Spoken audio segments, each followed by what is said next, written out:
So whilst I've been here at the studio today, I've also been recording a little video on Autocue, this thing here. So an Autocue is basically a little iPad that reflects up into this screen. It's like a two-way mirror, and behind it we've got the camera all into that there. Got a little monitor on the top there, a little Atmos, so we can see either way if we're doing self stuff. And then I talk directly into the screen and engage with the audience, and that enables us to get footage which it just looks perfect and word perfect. Not so much for someone who's great at presenting or anything else like that, but we tend to deal with a lot of people that aren't used to cameras, but still want to get their message across and still need to be the face of their business, their product or service. And this enables them to get exactly the words that they need across. Several people can be involved in the script to make sure that actually it's word perfect and it's going to sound fantastic, and then they get to deliver it, and we can adjust the speed, we can pause, we can stop, we can even interject, so they can carry on. If they do mess up, we just stop, carry on and do other stuff, because we'll put some different graphics and stuff over the top, cut screens, etc. into the videos. Autocue's quite cheap. I think they're about 100 and something quid. Not mega expensive, to be fair, but they're not that popular. But as long as you've got an iPad, you don't need to buy a complete system, which is like £1,000. You can just buy a system and have it reflect straight back in. So it's quite useful for that. Obviously, you got your phone and things like that you could have at the side. This is just really easy to have close-up work, and that's the difference, close-up. If you stand further away, people aren't going to notice so much if you're not looking directly at the lens. But when you're a few feet away, they're going to notice. Like, I'm literally 3 feet away from that. They're going to notice that you're not looking directly at the camera, and that's going to look a bit bad, really. It's like vlogging. If I'm looking at the camera here, I've got the little screen underneath. You really don't notice sometimes I'm looking at that. But if I've got the big Atmos at the top of it, and I look at that, you notice straight away. I notice it all the time when I look at stuff online. You can see who's got a massive screen at the top that you keep looking, because it's just natural to look at yourself. Natural, vain, not sure which. So that's an Autocue system. Yeah, maybe you'll find that useful for your work, maybe you won't. It's not that expensive, it's a good little piece of kit.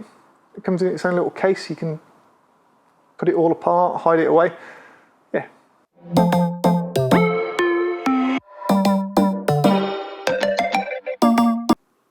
So I've had these little blocks arrive today. These little things here. So, why would, no pun intended, I want these little blocks? So in product photography, these are great. I've got some previous ones that we have painted on one side white, and we got some with black. So it stands out as matte black as well, finish into there. And these are absolutely fantastic. So they're set cut for a certain type of shoot, so we can layer stuff on them, products and things like that as well. These little wooden blocks, however, all different sizes, are slightly different. These are not, we could spray them and use them in the set, that's not what they're for. They're actually for raising different objects and props and stuff up, so that you can get the shot, get the angle. If I've got a table layout with several pieces on there and I want one to stand out, pop up, I need that a little bit higher. That's what we use those for. So if you're, think of these, they're only a few quid. You get them on Amazon. If you know a local carpenter, go and ask him to cut you some. You'll just, they're offcuts at the end of the day. I could have done them myself, I'm lazy. Spend a few quid, go and buy them in. I tend to lose them or use them. They tend to get abused and broken and thrown around a little bit. So different ones all the time. Just go and get a variety of them. It will improve your product photography, no end, by being able to prop those things up. If you're scratching around for something to raise it, it's such a pain in the backside to have something that's there, ready and waiting, and you can just drop it. We got drawers full of stuff here with bits of foam and everything else in that we use. In fact, what I might do is I'm gonna do a studio vlog in the next week or so. So tips on things you need for your studio. We'll have a look through all the drawers and stuff, I think, onto that, and just show you different things that we've got, different props that we've collected. There is all the way up there, yeah, all the way up there is another floor. And we've got loads of props that we've collected over the years, because every time as a photographer you see something, you go, oh, I can make use of that at some point. And that is really, really important to get into that mindset of collecting this little stuff. You do become a little bit of a hoarder, and every now and then we have a clear out and we chuck a whole load of stuff away and then we regret it the week after. Yeah, you get to know what you use quite regularly, and it's nice to have that variety, it's nice to have it, and that's part of having a studio, is that we've got all these things. We don't have to go and get them, it's not really a hassle, it's just, oh, there it is, thank you very much, we use it, and that's the way it is. So I hope you thought about those little blocks and maybe think, oh yeah, I could make use of that. Even if you're using your iPhone for doing bits of photography, it's great for just raising the bar a little bit. So I recently joined a couple of photography groups on Facebook. Don't normally do it because I just don't have the time to get involved in that sort of stuff, to be fair. But there's a couple that came up that actually made me think it's not a bad idea. So we all use Instagram as photographers or videographers, and we look through and we like the pretty pictures and they're great, and you go, yeah, that's fine, and move on.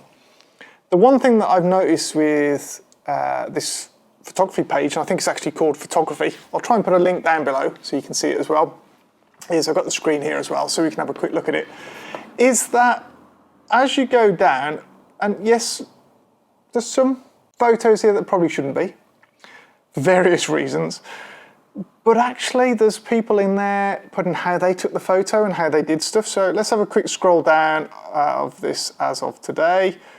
Yeah, we've got a nice little cloud picture of a horse, which they've manipulated, I would say. Let's have a look. Standard photo, edge paper, something different. Yeah, okay. It's quite a nice little photo, actually. This is one, for instance. New member, it's a Photoshop artist. He's showing how he's put a picture of a lad in there in front of the motorbike, and he's done a bloody good job of it as well. That is fantastic. Yeah, like that. That's a nice shot as well.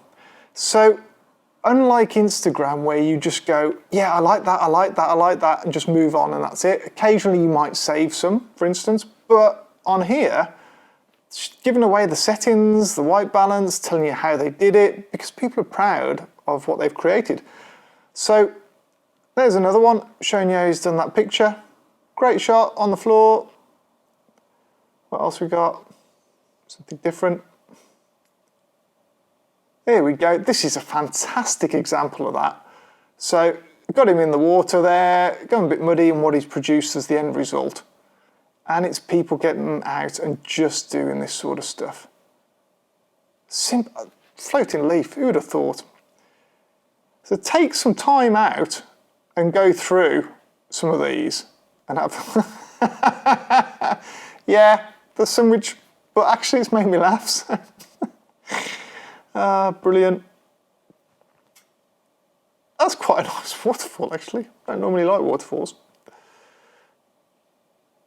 Yeah, nice reflection, nice and bright.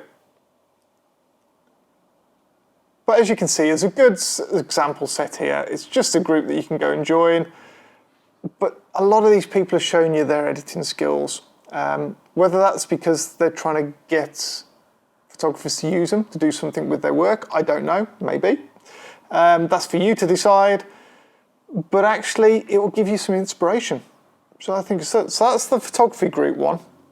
And the other thing is to try and find groups within your local area. There's one here, Birmingham Creatives, run by one of the models in the area who has also got her own YouTube channel. We're going to do a collab at some point, I think. We need to sort that out. But these are all local people that have done stuff. And yes, it's all about models and stuff like that in there as well, because that's the group. But there are some other bits and pieces, but generally, it's got models in there, to be fair. That's quite nice. In fact, that's brilliant. Well done, James. Looks great, pops out. He's added that little bit extra by putting the Vogue magazine into there. But yeah, nice. In fact, let's give him a thumbs up for that. But yeah, so you see the picture. There's other ones. Go and find some in your local area. Connect with local people. I think it's really important as photographers to connect with other photographers in your area. I tend to know quite a few. There's still some that I don't.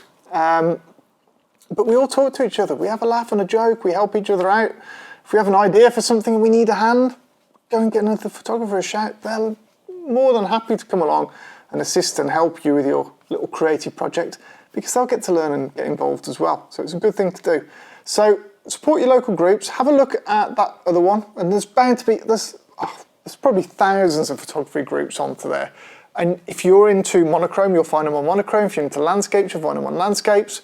Just go and have a little explore and look for the ones that are giving you an insight into photography, not just pretty pictures. We can get that on Instagram. We don't necessarily, we want a bit more out of Facebook, and most of the groups tend to do that. So go and have a look at that. Okay, I hope you like those sort of things. We've covered the Autocue, we've had a little look at props and stuff. We've had a little look at Facebook groups, which I think you should get involved with. If you see any good ones that you really like and you think you should all get involved in, put a link in the comments down below. It'd be great to get involved into those. If you like this, thumbs up, really appreciate it. Subscribe for any future bits, and look forward to seeing you in the next one.